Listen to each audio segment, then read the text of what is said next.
Mais maintenant, comment faire en rééducation, en prépa physique pour avoir une dose minimale effective? Il y a beaucoup de travaux qui démontrent que quand on veut développer la force maximale, encore plus avec quelqu'un qui est pas quelqu'un de très entraîné, eh bien on peut se contenter d'une série effective. En vrai, je trouve ça plutôt rassurant quand même de se dire que même avec peu de volume, on va avoir des gains. Parce que comme tu l'as dit, on n'a pas beaucoup de temps au cabinet. Mais aussi quand on veut donner des exercices à nos patients, si on commence à donner une feuille à notre patient qui a une tartine d'exo comme ça, Ils le font jamais. ils le font pas. Mais attention, c'est que des études qui sont faites sur des périodes genre entre 6 et 10 semaines. Et en fait, on sait que la composante nerveuse, elle est très grande. Et Évidemment. finalement, si ça se poursuit, à un moment donné, ce qui va faire la diff, bah, c'est l'hypertrophie. Et c'est pour avoir de l'hypertrophie, là, faut du volume. Ça veut dire qu'avant ça, T'es chauffé? bah ouais. Ok.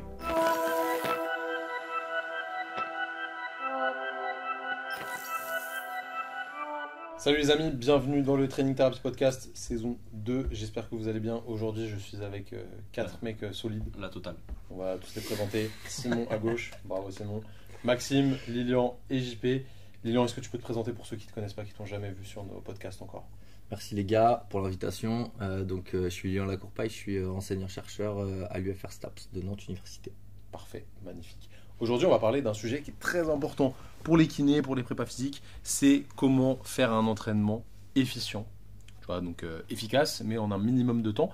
Parce que au cabinet, nous, on a une contrainte horaire qui est à peu près de 30 minutes. En soi, il n'y a pas de temps de séance. Qui est Normalement. scandaleuse. on pourrait dire. Mais généralement, on prend les patients toutes les 30 minutes. Et en 30 minutes, en vrai, tu n'as pas le temps de faire grand-chose. Donc, comment faire Bon, rien, mais- pour avoir un nombre de séries, un nombre de répétitions efficace sans y passer des heures, parce qu'on s'entraîne tous ici, et on a tous l'habitude de passer du temps à la salle quand on fait du renfort. En vrai, une bonne séance, ça dure minimum 45 minutes. Ça ne fait pas une séance d'un quart d'heure. Enfin, on n'a pas l'habitude, du moins, dans nos façons de faire. Quand on vise, évidemment, la performance à notre humble niveau, évidemment. Mais maintenant, comment faire en rééducation, en prépa physique, pour avoir une dose minimale effective, selon toi, qui a pas mal travaillé là-dessus? Bah, je pense qu'il faut, enfin en tout cas, je pense qu'on a des appuis dans la littérature scientifique pour finalement mettre des contenus qui sont adaptés aux qualités musculaires qu'on veut développer. Par exemple, il y a beaucoup de travaux qui démontrent que quand on veut développer la force maximale, encore plus avec quelqu'un qui est pas quelqu'un de très entraîné, eh bien on peut se contenter d'une série effective. Donc une série intense, effective, ça veut dire en gros RPE 7-8, Ok. pas forcément à l'échec. Et une seule série. RPE 7.8, t'entends quoi par RPE 7.8?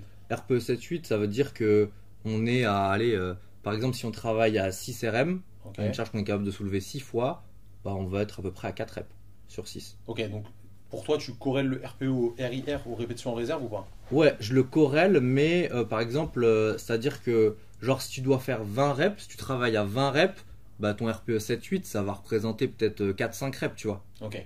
Par contre, si tu es sur du 3 reps, bah, ton RPE 7-8, ça va être une rep. Oui. Donc tu vois, c'est corrélé, mais, C'est mais pas, finalement... le RPE n'est pas égal à RIR, mais tu as une corrélation. Voilà, c'est ça, exactement. Ok, intéressant.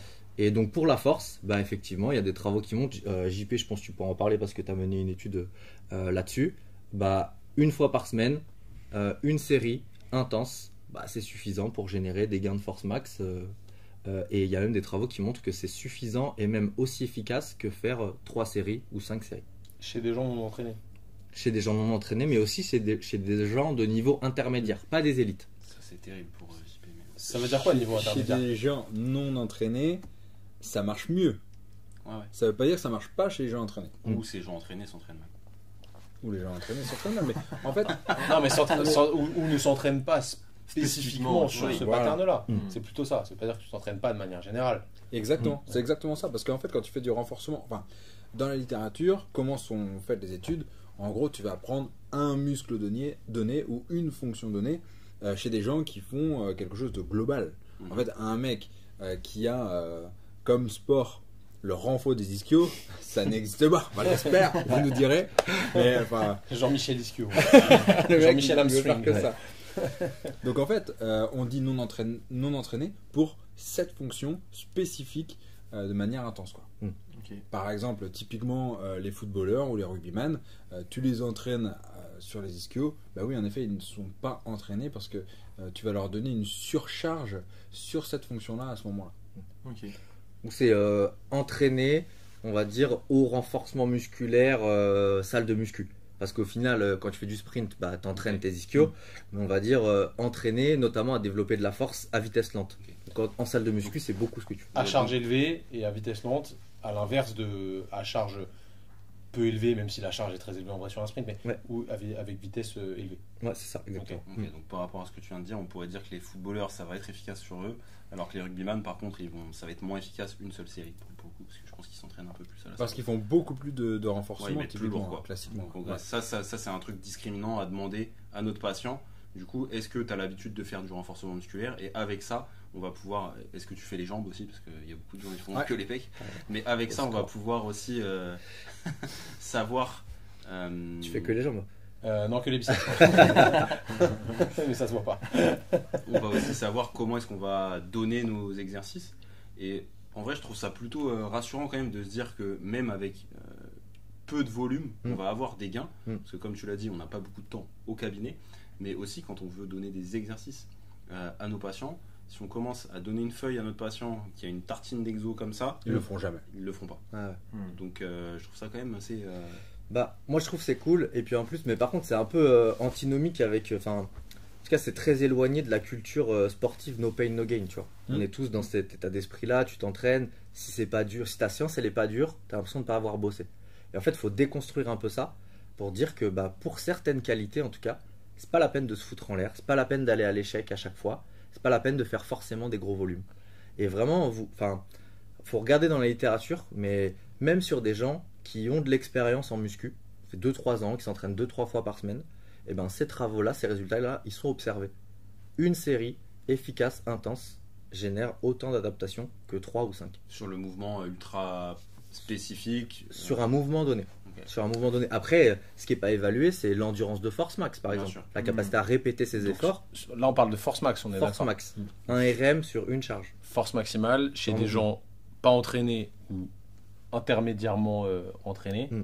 Tu as dit 2 à 3 séances à la salle pendant 2-3 ans, ce qui est pas mal en vrai. Hein. C'est pas un niveau élite, mais c'est Ouais. c'est pas mal. Après, ça dépend des séances qui ont été faites. C'est-à-dire que tu fais 2 exos de jambes par semaine, quoi. Du coup, si tu splits. Enfin. Ouais. Ouais, tu fais pas du beaucoup de full volume, body, en vrai, ça dépend. déjà, dans la semaine. Ça dépend. Ça dépend. En tout cas, même quand tu prends les volumes, il y a aussi des études qui ont étudié les volumes entre eux. Je pense à l'ACOM. En fait, là, ce qui se PSG. passe, c'est qu'il y a une dissonance cognitive qui est en train de. Totalement. Je la Totalement. sens comme ça, Ouais. elle diffuse. Il y a- Tu le vois il y a dans de son l'énergie. œil. Mais moi aussi, tu vois, moi aussi, mais je l'accepte. Tu vois, c'est pas Moi, j'étais comme toi, avant. grave. Et maintenant, il est Moins solide. musclé. Mais tu vois, Non, moi, mais j'y crois, mais tu vois, on dit quelqu'un qui va à la salle 2 fois par semaine, on peut pas dire qu'il a un volume d'entraînement, c'est ridicule. Sauf D'un s'il point passe de vue 4 heures musculaire. chaque séance. Voilà, c'est ça. Après, ça dépend. Tu vois, c'est imagine, la tu défense qui fait comme restes séance. 2 fois 1 heure. Ah Au oui. final, t'as fait quoi? T'as fait 8 exos par séance et encore, t'as fait beaucoup de trucs. Si tu fais tout le corps, Mm. qu'est-ce qui te fait? Il te reste 2 exos ischio, 2 exos quadri. En vrai, tu t'entraînes pas. Non, mais là où t'as un peu de Non, mais c'est vrai, c'est la Non mais vérité. là où t'as raison par contre c'est en fait quand même on dit enfin tu vois on dit ouais une série c'est suffisant mais attention c'est que des études qui sont faites sur des périodes genre entre 6 et 10 semaines Mm. et en fait on sait que la composante nerveuse elle est très grande et Évidemment. finalement si ça se poursuit à un moment donné ce qui va faire la diff bah, c'est l'hypertrophie et c'est pour avoir de l'hypertrophie là faut du volume. On est 100% d'accord. Est-ce que tu as un plafond un petit peu avec une séance, enfin, je vais peut-être même dit une série au final. Ouais. Est-ce qu'au bout d'un moment, bah, ça plafonne et ça progresse plus? Ben il n'y a pas eu d'études vraiment sur le long terme. Ok. Ouais. La nôtre qu'on a fait. C'est quoi le plus long? C'est la C'est vôtre? vrai ne l'oublions pas. Je crois, de mémoire, Ah ouais je pense ouais. ça fait 2 ans, c'est 35 semaines, il me semble. C'est J'aurais solide, dit, 35. j'aurais dit moins mais ouais C'est quoi le protocole? au moins 20. Le protocole, c'était une Ah ouais, il y a série. il y a une petite 20, 35. Bon, ben, on vous dira en description. Moi j'aime bien les gars qui exagèrent. On T'as vous dira raison, en je suis description. C'est mieux. Dans l'histoire, 5 c'est semaines c'est beaucoup. C'est une séance hebdomadaire de 3 répétitions de nordique Au 3 RM. au 3 RM. bon. Donc là, il peut pas faire la quatrième. Il ne peut pas faire la Le gars, quatrième. il se laisse tomber. Exactement. Et la dernière, il. Et il fallait que ça soit supramaximal. C'est-à-dire que si il arrivait, il avait un tempo de 3 secondes à faire en nordique jusqu'en bas. Ok. Si il arrivait à tenir plus de 3 secondes, par exemple 5 secondes, il arrivait à tenir, Tu rajoutes du poids. je rajoute du poids. Et le but Il arrive encore, je redonne. la un consigne, 3 c'était RM le excentrique. le plus lent possible, entre guillemets, toi, pour. Oui. Ok, je comprends. C'est ça. Je lui disais, contracte le maximum. Si tu peux t'arrêter, tu t'arrêtes. Et s'il est capable, je le charge. Ok. Et donc du coup, ce qu'on a trouvé avec mes collègues, on a fait ça sur une longue période. Pour resituer, c'est des footballeurs. Après avoir fait ce protocole-là, ceux qui avaient suivi assidûment ces séances-là ont progressé en force. 20% je crois. 20% de C'est force max en 20%, plus énorme. Ouais. De moyenne. par rapport à ceux qui n'ont pas fait. Ouais. Par rapport à ceux qui l'ont Enfin, pas il y fait avait deux assidûment. groupes au final. Un groupe qui venait au moins une fois tous les 15 jours. Mm. Un groupe au moins une fois tous les 3 semaines. On n'a pas choisi. Hein. Ça s'est fait parce qu'il faisait un peu ce qu'il voulait. Mm. C'est JP qui. Voilà. Et au final, ceux qui venaient une fois tous les 3 semaines, ils n'ont pas gagné de force max. Ok. Donc, une séance toutes les 3 semaines, ça suffit pas. Non. Non. C'est dommage. Il est content, les gars. Ça met de l'eau à son Bizarre, moulin. bizarre. Ouais. Mais une tous les 15 jours en moyenne, ceux qui étaient dans le groupe compliant, là, qui adhéraient au protocole, une fois tous les 15 jours, eux, ils ont augmenté. Ok. Une fois tous les 15 jours et plus. Ou plus. Et est-ce qu'il y avait une différence entre ceux qui faisaient une fois par semaine et une fois toutes les 15 jours Alors en fait, le problème, c'est qu'on n'avait pas une population assez Ouais. dense Ouais. pour voir une diff? pour voir une différence. Ok. Au début, on avait fait 3 groupes. Et peut-être des Un très tendances, mais assidu. c'était pas. Voilà, exactement. Ok, ça marche. Et à partir de combien de temps, tu dis 20% à la fin, hein, Mm. Ouais. à partir de combien de temps ils ont eu genre 10%? Ah, c'est une bonne question. C'est une bonne question, mais je pense que c'est surtout ultra individuel. Ok. Je pense qu'il y a des différences considérables entre les gens. Il y a plein de travaux qui montrent ça. Tu t'entraînes, les gens ils s'entraînent de la même manière. Et enfin, genre il y a Ubal 2005 qui montre ça. Tout le monde fait la même chose sur 500 personnes. Et il montre la distribution en fait des gains en force en hypertrophie. C'est du délire. C'est vrai. T'as des gens ils gagnent que dalle. Et puis t'as des gens ils prennent 50%. Est-ce qu'on a évalué le reste à côté, tu vois, la récup et tout? C'est ça qui Non, est. c'est JP. Non mais, dormait. non, mais je te prends l'exemple de l'étude dont tu as parlé, tu vois, c'est Ah. aussi ça qui joue forcément. Bah évidemment. Non, ils ont pas mesuré. Hmm. Mais évidemment, c'est la C'est clé. vrai que tout ça c'est tellement multifactoriel en Bien vrai sûr. que C'est pour ça que c'est l'entraînement ça hyper dur de reste. produire des données. Ceux qui boivent de la bière après les entraînements, déjà. Et JP, il est pour. Aïe, j'ai entendu qu'il y avait. Pour, il y a- carrément. il y avait dissonance dans un. Buvez Ouais. de la bière. Non, en gros, ce que dit la littérature, c'est que boire de l'alcool Ah, on y retourne. de manière modérée après un entraînement à l'hypertrophie, ça ne Nuit pas. perturbe pas tant que ça aux productions de force Bah, et à l'hypertrophie. J'ai un très bon exemple, mec. Prendre un chewing-gum et le jeter dans la rue, ça ne nuit pas tant que ça à l'écologie, mec. Mais pourtant, c'est pas forcément bon, tu vois. Ouais. Donc ça montre Là, on que. part sur une autre Non, mais c'est la sphère. vérité. ouais, Moi, je qualité ressens un petit peu. scientifique. J'ai pas dit que c'était bon. Exemple. En effet, j'ai pas dit que c'était bon. Mais en fait, les C'est études, mauvais. les études, c'est toujours mauvais l'alcool. Voilà. C'est toujours mauvais l'alcool. Mais par contre, après, tu vas avoir l'impact que ça va, l'effet Ouais. clinique que ça va avoir. Eh bien, l'effet clinique sur l'hypertrophie est négligeable si tu te contentes d'une bière, Ok. une dose d'alcool. Les études qui montrent que le gain vraiment a un gap important, c'est-à-dire que tu perds jusqu'à 20%, c'est des études où ils leur ont fait ingurgiter 7 à 8 vodka orange. Je veux dire, Je pense que c'est le C'est dégueulasse, c'est le en plus. Ouais. c'est dégueulasse. déjà c'est pas bon. C'est dégueulasse. Mais heureusement que là, on Non, mais n'a évidemment, pas tous les. pour en revenir sur l'alcool, après on clôturera là-dessus. Si tu prends de l'alcool sur le long terme, ça impacte négativement ta production d'hormones anabolisantes. Oui, Donc et le forcément- sommeil aussi. Tu récupères moins bien et Bien sûr. d'un point de vue hypertrophie, c'est pas bon. Donc évidemment, c'est logique. Si on recentre un petit peu sur le sujet de base, pour développer la force, du coup, ce serait pertinent de faire une seule série effective, intense. Voilà, c'est pas une Tout à série fait. où genre on est tranquille, il me reste 12 reps en réserve, Mais l'échec est pas forcément obligatoire. mais Mm. c'est quand même intense. Intense. C'est quand même intense. Ça veut dire, excuse-moi, que avant ça, Tu t'es chauffé? bah ouais, Ok.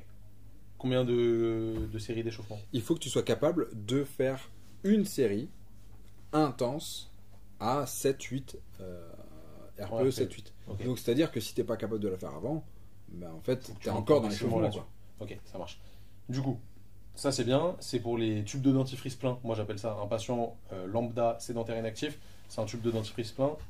T'appuies dessus, quoi qu'il arrive, il y a du dentifrice qui va sortir. Mm. Pour quelqu'un de plus avancé, est-ce qu'on a des données actuellement? Donc tube de dentifrice quasi vide. Mm. Là il va falloir être précis pour faire sortir du dentifrice. Mm. Tu vois, je prends un athlète comme Simon, qui en vrai reste En quelqu'un. vrai, moi, ça me servirait, je pense, parce que je suis nul sur ça. Non mais en ce moment peut-être, mais à une époque il était plus entraîné. Si jamais il faisait du Parce que tu squat bois de que l'alcool maintenant. c'est- une fois par semaine, une série effective, j'ai du mal à croire qu'il puisse vraiment progresser plus que ça. Est-ce que ça dépend aussi, pas aussi pardon, du mouvement et de la maîtrise technique? Parce que tu parles d'un squat, c'est un mouvement qui dépend énormément d'autres ta choses que de la technique, production de force. Là, on parlait du nordique, c'est un mouvement qui est analytique, C'est mono-articulaire, c'est ouais, c'est sûr. mono-articulaire, donc peut-être qu'il y a aussi ça à prendre en compte dans l'équation, quoi. Est-ce que vous avez des données là-dessus, les gars? Moi, franchement, non, je pense pas. En tout cas, sur des athlètes élites qui se seraient entraînés avec une dose faible, franchement, j'ai pas ça. Mais aussi parce que c'est risqué, tu vois. Ok. Tu prends des Bien sûr. athlètes élites et les mecs, tu les désentraînes et enfin, c'est chaud, quoi. Du coup, si vous nous écoutez là, sachez qu'en fait, on va avoir la réponse à la question dans un futur podcast qui sortira très bientôt. Si et seulement si vous nous explosez le bouton j'aime sur YouTube, il y a Johan qui va venir nous parler de ça. Si vous explosez pas le bouton j'aime, on la publiera pas. Donc peut-être que vous aurez la réponse si vous vous considérez Il sera comme hyper un triste, athlète, ce pauvre Johan, il élite. aura travaillé pour rien. Ouais. Athlète élite. Ça peut être intéressant de savoir. Alors maintenant, imaginons, je suis au cabinet et je propose une seule série effective à mon patient. Est-ce qu'il va pas avoir l'impression de me foutre sa gueule? Mais en fait, ton patient, il va pas savoir que c'est une seule série effective. Étant donné que toi, ta target, c'est une série effective. Mais ça rentre dans un cadre, comme tout à l'heure, comme on disait tout à l'heure, en fait, tu vas avoir un échauffement où tu vas faire des séries où tu vas potentiellement entraîner ton patient. Et donc, du coup, à la fin, oui, il aura une série effective. C'est celle-là qui va être efficace. Tu vois. Tu peux lui en faire plus si tu veux. Mais par exemple, je reviens aux travaux de Lacombe au Paris Saint-Germain. Pour les ischios, il avait fait un groupe avec 3 exercices versus un autre groupe avec 9 exercices. Ok. Et bien celui à 3 exercices. Pour les 9 exercices pour les ischios? Ouais. Oh, ça devient chiant. Enfin, pas 9 exercices pour les ischios. Il y a 9 exercices pour les ischios. Non, en fait c'était les 3 mêmes exercices, mais 3 séries. Ok. Alors que le premier c'était 3 exercices, une seule série. Donc 3 séries versus Mémoire. 9 séries. Mm. C'est ça. Ouais, ok, c'est ça. roule. Et bien en Oui, fait, ce qui il y avait- est une séance plus classique, 9 séries. hein. exactement. Et bien en fait, il y avait le même résultat. Ok. Après, je pense c'est important. Je pense que ça marche en préparation physique, ça marche aussi en kiné. Je pense que tu peux te dire que tu vas avoir une dose un peu minimale et tu peux l'intégrer par exemple dans un EMOM. Tu te dis, tu vois, tu fais un EMOM, je sais pas, de 8 minutes et tu te dis, bah, dans cet EMOM de 8 minutes, il y aura finalement 12 reps qui seront réalisés parce qu'en gros, tu vas avoir 4 plus 4. Donc tu fais ton exo, on va dire que tu mets 4 exos. Je te coupe. Pour Ouais. ceux qui savent pas, un EMOM c'est every minute on the minute. Donc en gros, là, tu as dit EMOM 8. Ouais. Pendant 8 minutes, chaque minute, vous faites une tâche donnée. Donc là, un nombre de répétitions par minute. Ouais. Et à chaque minute, vous repartez. Et là, toi, tu le divises en deux. Tu fais une première moitié Bah d'échauffement. non, tu t'es échauffé avant. Ok. Mais en fait, tu as réfléchi au pas. En fait, dans ton EMOM, tu peux avoir par exemple 2 exos. Ok. Et ils vont alterner, tu vois, entre les 2 exos Ok. en réfléchissant à est-ce que Minute tu veux paire, de la- tu fais ça, minute impair, tu fais ça. Voilà, Ok. tu fais ça. Et genre, bah, à chaque fois, tu restes assez loin de l'échec. Donc, par exemple, je sais pas, tu fais 3 reps en soulevé de terre sur ta minute 1. Ensuite, ta minute 2, ça va être, je sais pas moi, un city leg curl. Ensuite, ta minute 3, ça va être. Enfin, tu vois, et tu peux en fait mettre plusieurs exos assez loin de l'échec. Au final, tu as fait 8 minutes. Tu as fait 2 ou 4 exos Mhm. en fonction du nombre d'exos que tu as mis à l'intérieur. Et tu as accumulé un total de, je sais pas, 6 reps à par exemple 6 RM, tu vois. Ok. Donc finalement, tu as fait un truc assez ludique avec plusieurs exos. Tu as fait un échauffement qui permettait d'échauffer tous les patterns qui allaient être dans les mômes. Le gars, il a fait son truc. Ça marche quoi. Efficace. Ouais, et puis nous, on sait que justement, si on revient sur notre raisonnement clinique, pour arriver à ce qu'on veut à la fin, tu donnes un exercice, par exemple, en amplitude élevée. Tu sais que tu vas devoir travailler un exercice en vitesse. Mais en fait, à chaque fois, tu auras une force max différente. Mhm. Donc, tu peux travailler une série unique effective sur un critère particulier qui est l'amplitude et faire la même chose en vitesse. Ok. Tu vois. Donc, Donc- comme ça te permet d'avoir ça te permet en une demi-heure de couvrir beaucoup plus de choses, quoi. Puis de toute façon, ça te permet de libérer du temps pour faire de la thérapie manuelle, pour refaire un bilan Exactement. avec le patient, etc. Du coup, là, on est clair. Ça, c'est efficace que sur la force Ah, max. C'était ma question justement. Sur les autres qualités physiques, que ce soit la mobilité, la puissance, la vitesse, L'hypertrophie. l'hypertrophie. Sur l'hypertrophie, c'est mort. Ok. L'hypertrophie, c'est mort. Le De toute facteur façon, l'hypertrophie, principal, c'est volume dépendant. c'est ça, c'est volume. Stress et volume dépendant. Exactement. Chaque fois que tu mets du volume, tu gagnes. Et après, sur la puissance, franchement, ça se discute. Ok. Ça a un peu les mêmes tendances que la force. Peut-être, ça répond peut-être un peu plus au volume que la force. Mais c'est un peu les mêmes tendances. Il y a aussi des travaux qui montrent des équivalences en termes de gains, tu vois, entre des petites doses et des doses moyennes. En fait, ça me paraît pas déconnant dans le sens où la puissance c'est la force fois la vitesse Et la force max, en soi, tu l'atteins, bah, si tu l'atteins sur un laps de temps d'1 heure par exemple, tu vas développer ton niveau de force max. C'est pas un truc qui est ultra répétable, entre guillemets. Et la vitesse, c'est pareil. Une fois que tu as atteint Vmax, tu vas pas pouvoir le répéter 20 fois de suite. Sauf si tu as une endurance de vitesse de fou malade, mais ça, c'est autre chose. Du coup, si tu arrives à être proche de ce max, bah, au final, tu as fait ton stimuli maximum et ça paraît plus logique. Ouais, complètement. Pareil sur la vitesse, je pense, au final. Pareil, puissance vitesse, ouais. Mais il n'y a pas beaucoup d'études là-dessus. Dose minimale effective d'entraînement, puissance vitesse, il n'y a pas beaucoup. Faites des études, les gars. Si vous nous regardez. C'est fou. Arrêtez d'être dans votre canapé bleu gris, dans votre fauteuil marron là. Arrêtez, mettez-vous sur PubMed. Ok, donc si on devait conclure là-dessus, les gars, ce serait quoi un petit peu les tenants et les aboutissants de tout ça, pour faire simple? Pour faire simple, pas de dissonance cognitive. Avant, on était sur du no pain no gain. Ok. Maintenant, c'est plutôt entraînez-vous moins, mais mieux. Moi, c'est mon leitmotiv maintenant. En fait, moi, j'ai peur qu'avec ça, tu vois, les gens ils trouvent le moins, bon bah vas-y. Oui, moi, c'est ça qui mais me c'est dérange. pour ça, c'est pour les ça. gens, ils font des raccourcis trop C'est rapides. pour ça que je garde le entraînez-vous mieux. Parce qu'on connaît aussi plein de gens qui s'entraînent, enfin, qui restent beaucoup trop de temps dans la salle, et au final, ils auraient dû rendre effectif leur. Après, chacun voit midi à sa porte. S'ils ont envie de rester 4 heures, il reste 4 heures. Hein. Et je vais même rajouter un truc. C'est important de s'entraîner bien. Ça, c'est sûr. Au final, la réalité du cabinet fait qu'on a beaucoup de patients sédentaires, inactifs. Et en fait, ce qu'on leur fait faire au CAB avec des séances qui sont parfois longues, on fait du renfo, des séries répétées, en fait, c'est leur activité physique de la semaine. Ouais. Et si on remplace ça par juste un exercice, en vrai, c'est quand même dommage pour eux. Donc évidemment, le mieux serait de les éduquer à bouger à côté.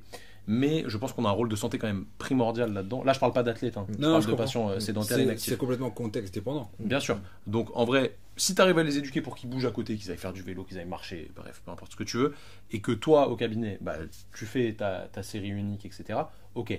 Mais si jamais tu n'as pas ça à côté, je pense que ce serait con de passer à côté de ce gain vraiment pour la santé de manière générale en faisant plus de séries, parce que tu veux juste diminuer le temps. Donc en vrai, c'est comme tout, il n'y a pas de réponse magique, il n'y a pas de recette miracle, il faut adapter en fonction de ce qu'on a sous les mains, quoi. Et je voulais rajouter un autre truc, c'est que faut arrêter aussi de se blâmer et de vouloir absolument mettre notre patient 3 fois semaine sur l'agenda. Oh non, on n'a pas le temps, 3 fois. Une fois semaine, on peut faire des trucs très bien. Donc voilà. Et puis ça responsabilise la personne aussi. Ouais, totalement. Carrément. Ok. Est-ce que tu as des papiers vraiment type à aller lire, des trucs vraiment qui t'ont...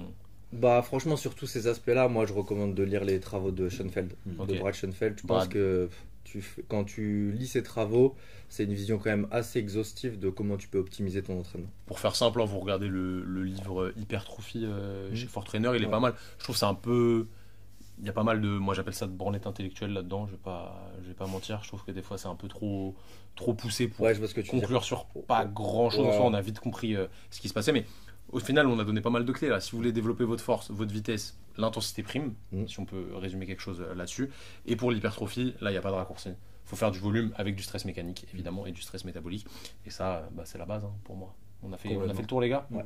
Si jamais vous voulez aller plus loin, on a fait une formation spécialement dédiée au renfo. Ça s'appelle renforcement EBP. On a pris toute la littérature au sujet du renforcement musculaire, on l'a synthétisée et on l'a rendue utilisable au cabinet. Donc vraiment, venez vous former avec nous, que ce soit en présentiel ou en ligne, peu importe, faites ce que vous voulez. Vous avez le lien dans la description de la vidéo. Si jamais vous êtes sur YouTube, n'hésitez pas à mettre un magnifique pouce bleu. Abonnez-vous à la chaîne pour ne pas louper les futurs épisodes. Et si jamais vous êtes sur les plateformes de streaming, Spotify, Deezer, Apple Podcast, mettez un petit like, mettez une review 5 sur 5 et répondez au sondage sur Spotify. Ça nous aide à savoir ce que vous pensez de ce genre d'épisode. Et puis la review, ça nous permet de croître encore plus et de vous proposer encore plus d'épisodes stylés. Vous avez vu, on est passé de un toutes les 2 semaines à un par semaine, donc déjà ça c'est cool pour vos petites oreilles et surtout pour vos patients. Bref, continuez à vous entraîner, continuez à entraîner vos patients, prenez soin de vous, prenez soin de vos patients. Nous on se dit à la semaine prochaine. Salut tout le monde. Salut. Ciao les gars.